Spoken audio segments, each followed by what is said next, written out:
Sabemos que en la historia han habido muchas películas de terror basadas o inspiradas en historias o personajes reales, y el hombre del que vamos a hablar hoy ha inspirado a varias de las ya mencionadas como Psicosis, La Matanza de Texas o El Silencio de los Corderos. Si 3 películas tan legendarias en el género de terror se han inspirado gracias a una persona en concreto, será porque ese personaje tendría que tener un nivel de trastorno de una magnitud apoteósica. Y vaya que sí. Hoy, en la cabaña del misterio, vamos a conocer a Ed Gein, el carnicero de Plainfield, y aunque este sea un apodo que cause terror, creedme que se le queda corto.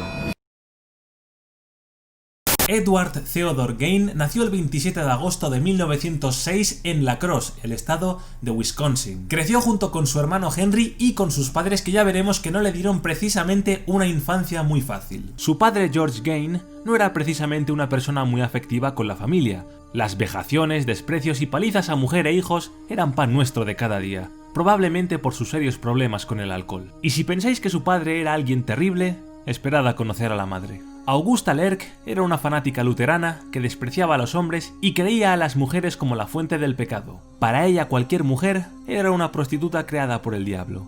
Todos los días leía a sus hijos el Antiguo Testamento de la Biblia, centrándose particularmente en los castigos hacia los pecadores. Su intención era alejarlos de toda amistad posible, ni siquiera creía en la amistad. De hecho, sus hijos tenían terminantemente prohibido jugar con otros niños. Como podemos ver, por un lado tenemos a un padre maltratador, y por el otro tenemos a una madre con una forma de criar tan estricta que llega incluso a coartar la libertad. Creo que es importante escuchar todo esto para comprender y para entender de que a veces una personalidad macabra se crea, se moldea desde la infancia. Años después, el padre de Ed murió con 66 años y poco después su hermano también falleció, pero en extrañas circunstancias. Ed contó a la policía que su granja se incendió, que trataron de apagarlo, pero su hermano murió quemado al no poder escapar de las llamas. Esto es algo muy curioso, ya que el cadáver presentaba golpes a la cabeza hechos con un objeto contundente, y de hecho la autopsia reveló que el cadáver no había muerto porque se había quemado, sino que había muerto por asfixia. No quiero acusar a nadie, pero a buen entendedor,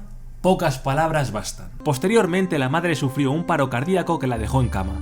Ed la estuvo cuidando un año hasta que finalmente falleció. Ahora estaba completamente solo. Acababa de deshacer el último nudo que le unía con la cordura. Así que sus deseos macabros, creados por una presión que duró años, ahora tenían las puertas abiertas. Así que os presento al detonante de todas las locuras que veremos ahora.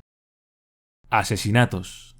El 8 de diciembre de 1954 a las 4 de la tarde, Mary, a punto de cerrar su bar, hizo la excepción de dejar entrar a Ed, ya que era un cliente habitual. Lo que fue un grave error, ya que Ed le disparó en la cabeza con un revólver del calibre 32. Después arrastró el cadáver hasta su camioneta y se largó de ahí. Por supuesto, esta noticia empezó a propagarse por el pueblo, y una cosa que es muy curiosa, y es que los vecinos decían que cada vez que conversaban con Ed sobre este tema, sobre el tema de la desaparición, Ed les decía, de broma, no ha desaparecido.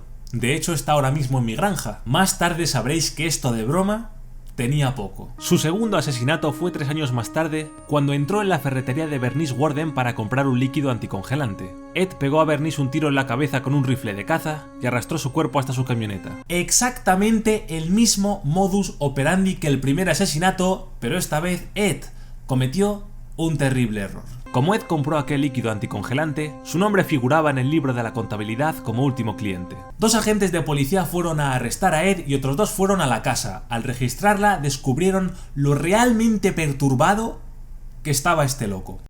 Los actos de locura. Al entrar al cobertizo, los agentes vieron el cadáver de aquella ferretera desnudo, decapitado, colgado boca abajo. Habían cortado el canal para vaciarle los intestinos y su cabeza se encontraba en una bolsa. Y ahora, aunque os parezca mentira, vamos a lo realmente macabro. Resulta que a Ed le gustaba profanar tumbas. Robaba cadáveres de mujeres. Para ello, miraba las esquelas del periódico y escogía a las víctimas. Es por eso que cuando la policía entró a su casa, se encontraron con una gran cantidad de basura acumulada durante años y con el pasatiempo favorito de Ed: fabricar objetos con restos de gente muerta.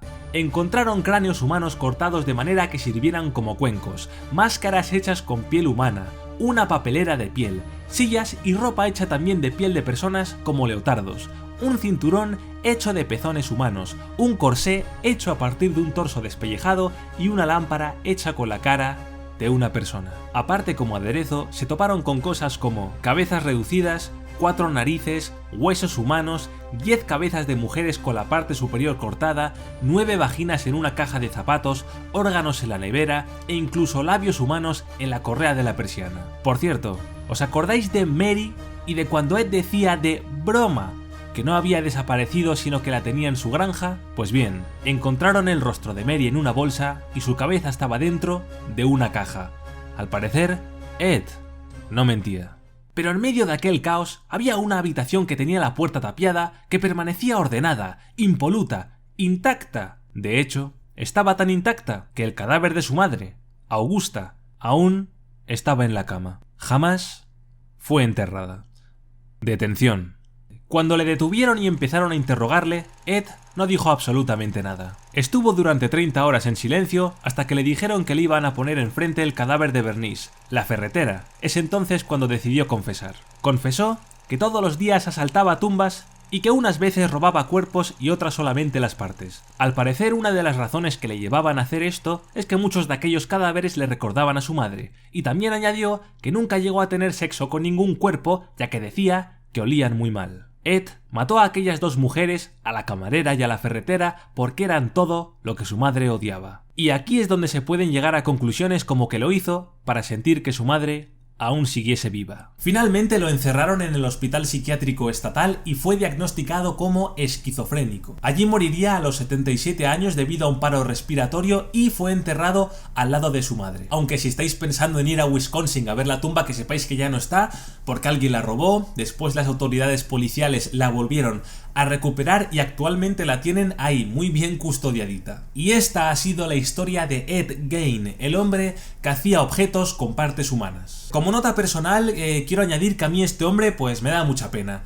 Por supuesto, esto no justifica ni los asesinatos ni las profanaciones a tumbas, pero creo que estamos ante un claro ejemplo de una persona que no ha nacido enferma, sino que se convirtió en enferma por culpa del maltrato que recibió por sus padres, tanto físico como psicológico. Ed no nació enfermo, se convirtió en un enfermo. Y hasta aquí sería el vídeo de hoy. Si os ha gustado, dadle a like, que solamente darle un botón y a mí me ayudáis muchísimo, y si queréis más contenido de este tipo, solamente os tenéis que suscribir. Y nada más, nos vemos el próximo día, aquí, en la Cabaña del Misterio.